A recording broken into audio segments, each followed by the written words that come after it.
Hey guys, I'm Hannah Cox with BASEDPolitics, back with what I guess is going to be a mini-series I'm going to call Histrionics, where I discuss the extreme views coming from the left and right when it comes to women's issues. Frankly, if you're a normal woman like me, going online is getting increasingly weirder and weirder. Cheating is the best thing I've ever discovered. Cheating on my significant other is the best thing I've ever discovered in my entire fucking life. Like, the conversations I see taking place online, I never hear actually happening in the real world around me. And I don't know if that's because this is just coming from extremely too online trolls, or if people around me actually think like this. And I'm really concerned it's the latter. This week, I want to discuss some of the worst dating advice I've seen on the internet. It's getting really bleak out there. Almost every woman I know is not having a great time dating. They go on apps, they get disrespected, the men say weird things to them, they ghost. I don't understand why you're not drinking, it's brunch. I told you I don't drink. I don't even know why you ordered the drink. Well, if you don't drink, you're gonna pay for this meal. Can I just get a mocktail, please? No. Can we get a round of shots for my friend here? The list goes on. And it really has made me question, like, where are the normal men? What is wrong with the men? And I don't know if I've solved the whole puzzle, but I think I've at least found a piece of it, and it is online dating advice from red pill bros who probably also don't have girlfriends. First up, I have to read you a thread from Twitter that I came across over the past week that is absolutely insane.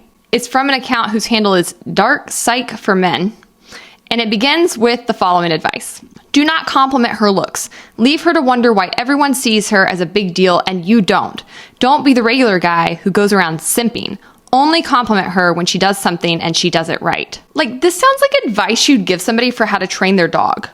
I'm not saying that women have figured out dating or the opposite sex either, but what I am saying is that when I see women talking about dating online, their solutions are usually involving things like working on themselves, not tolerating disrespect, finding peace by yourself until you find somebody who actually adds to your life, and learning to stand up for yourself. Truly independent woman. What do I mean by that? The true essence of independence, where you are not affected by somebody else. You are detached. You are your own self. You're not the victim who reacts to him, and you are not trying to prove something to him, but you are an entity within yourself, and you thrive and you grow. They are not discussing mind tricks, ways to mess with a guy's psyche. And despite what the red pill says, most women I see are just talking about how they'd like to find a normal guy who is nice to them, who respects them, who treats them well, who sees them as an equal, who puts as much work into the relationship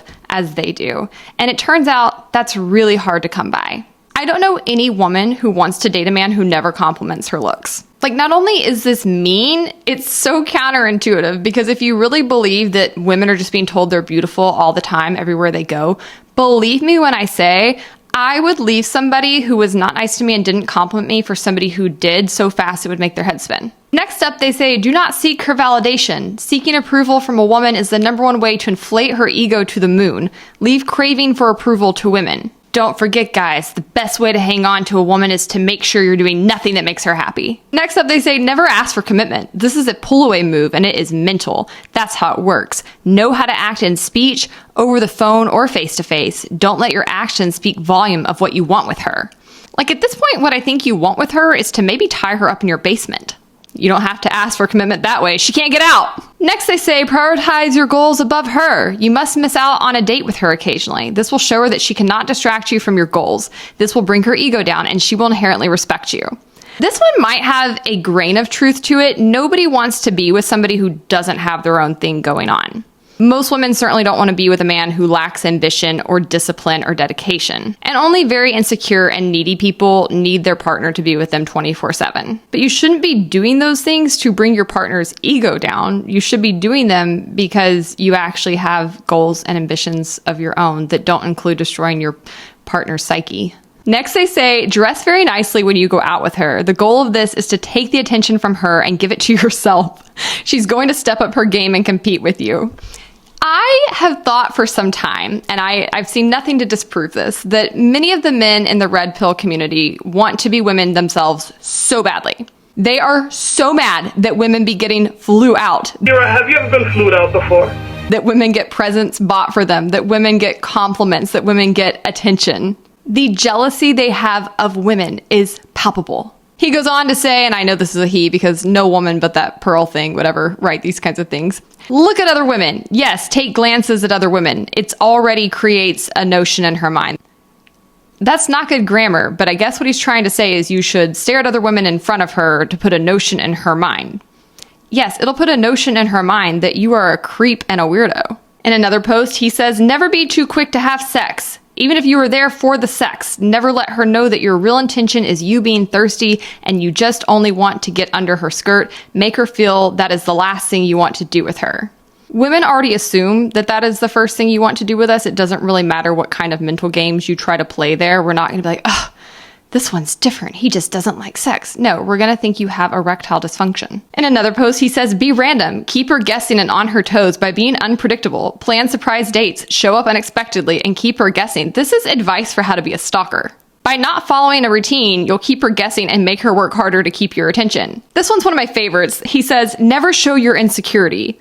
Never ask a woman what she feels about you or ask for personal advice. You shouldn't give a F about what a woman thinks about you. She could easily sense insecurity from you if you seek validation from her. No, honestly, I'm going to sense insecurity from you if you were doing any of these things, because men who are actually confident are upfront. They are pursuant. They keep their word. They tell you their intentions and they follow through. Men who play games like little boys are emotionally stunted commitment phobes who are too scared to even go to therapy and deal with their own problems. So they keep projecting them out on everybody else. And most women, by the time their brains are fully formed, which is at age 25, pick up on these patterns and avoid these guys like the plague. It's so funny to me that these same guys will go on and on about women have so many choices and women are constantly thinking they can do better, and yet they also think a woman's going to sit around and put up with this.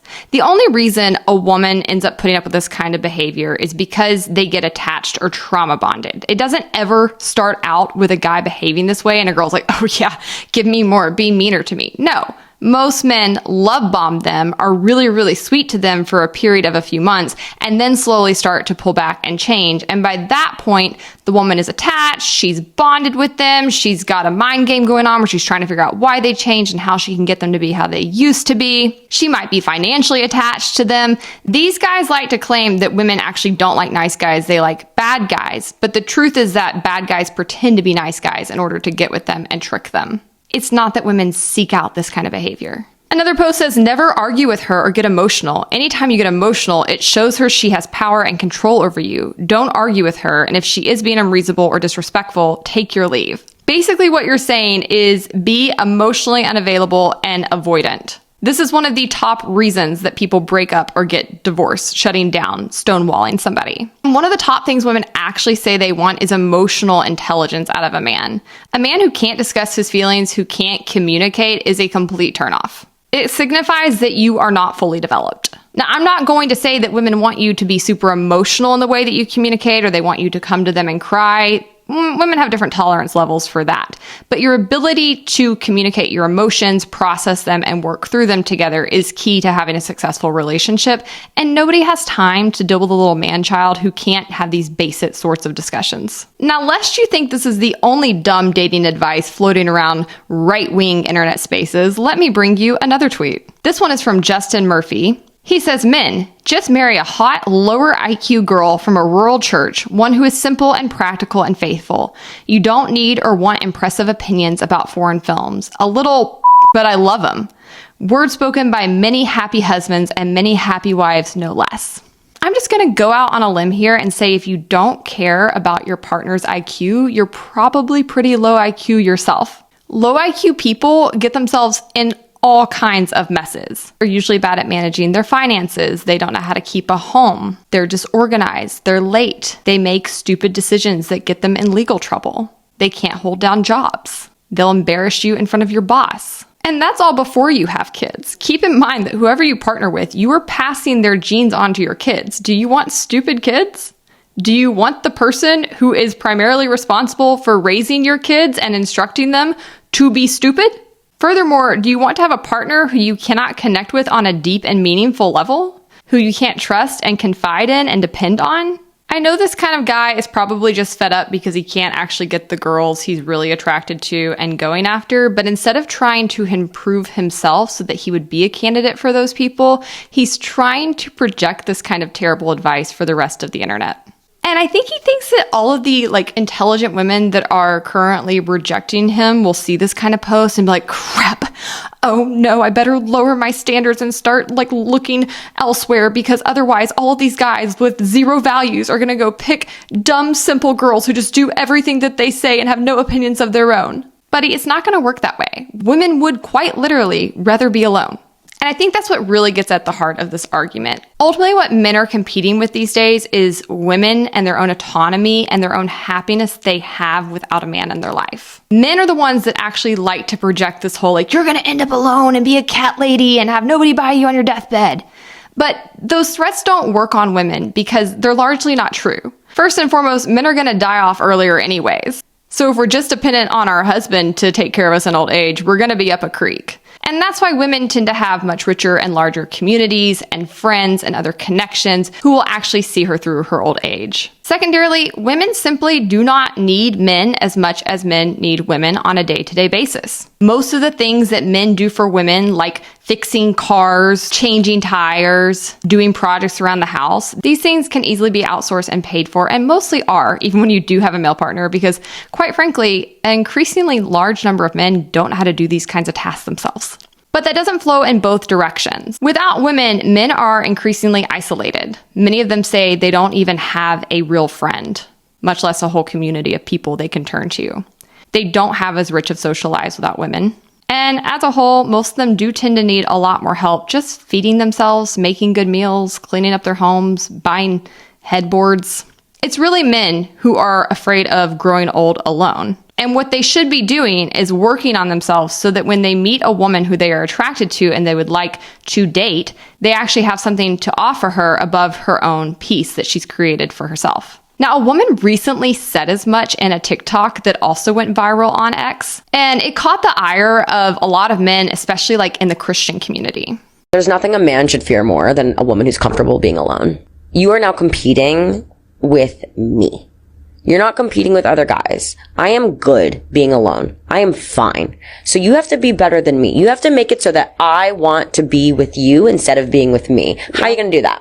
It's amazing to me the amount basic facts can make people come undone. The reality is, well-adjusted normal adults these days do not need a relationship. And that means that they have to want a relationship. And that means that the other party has to actually bring something to the table that makes their lives better than they were when they were alone. That's not really all that hard to do for either gender. Being a good and supportive listener, being smart with your finances, taking care of your health, knowing how to communicate, having hobbies, being interesting, having a good and stable career. Very few women are asking men to become Keanu Reeves. The bar is not that high, and yet men are still drastically failing to meet it. And then they get together online and their plot is to miss it by an even larger amount. Never, ever, ever, ever, ever, ever, ever give a woman your full validation or your full approval. As soon as you give a woman your validation or approval, she'll interest test you harder. When you do give a woman your validation and your full approval, she'll also think that she's the best that you can do. I like how he's a whole whiteboard behind him, this is an actual scientific method he's discovered versus just his own trauma he needs to go talk to a therapist about. Additionally, this camp is obsessed with hypergamy, and I do mean obsessed. Googling it for you so I have the exact definition, but hypergamy is the mere action of marrying or forming a sexual relationship with a person of superior sociological or educational background. And according to these men, that is the entire problem, is that all these women are trying to date up, they go after a select number of men, and it's hurting women because they won't consider all these lesser dudes. I've seen nothing further from the truth. Every single woman I know, myself included, has dated down pretty drastically and still found out that, guess what? Even if you go down and you go to less attractive guys, less accomplished guys, less educated guys, they're still assholes. Furthermore, it's just a fact that the average man finds a greater number of women attractive than the average woman finds the majority of men. Is it really the women who are constantly trying to date up, or is it the men? Here's some more terrible dating advice from a man. I talk and y'all talk stage shit. You can view the story, but don't slide up. Slide up on a story probably once every 2 weeks saying hard eyes or like it, that's it. But if you sliding up on every selfie she posts every day and shit, you're giving her too much validation that she knows that you like her. Like, no, dude, if you behave this way, I'm going to forget about you. This is what's so funny is they're constantly saying women have all these men in their DMs. They have so many people coming after them. I don't even know that that's necessarily true for the majority of women, but let's say it is for a second. I can't think of a better way to get lost in the crowd than this guy's advice. Unfortunately, there is so much dark dating advice on the internet, I could be filming this video for days on end. I'm gonna put a pin in it for now and just say, women, if you're on the dating market, you need to be aware of these tactics and avoid these bozos like the plague. And men, if you're on the dating market and you want to find a healthy, normal relationship, I beg of you to log off and just go talk to a woman and be nice to her. All right, guys, if you like this video, you can watch last week's episode of Histrionics here. And don't forget to check out my show, the BASEDPolitics podcast, here.